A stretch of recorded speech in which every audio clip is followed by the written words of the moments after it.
So guys, welcome back to IFX Academy's daily analysis.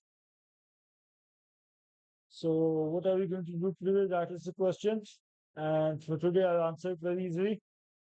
Okay, guys, on the one edge, we were rising, and we broke the support area. And now, as you can see, the support area, support here, here, and here is resisting here and here.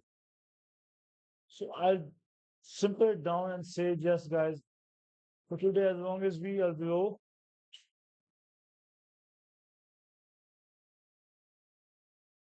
147.138, guys, I keep on selling this, and my target will be 146.7.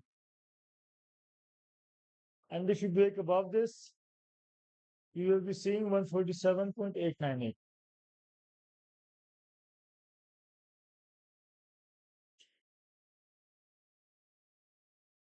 So wishing you guys the best of luck. Hope you guys make money trading this pair, and see you guys tomorrow.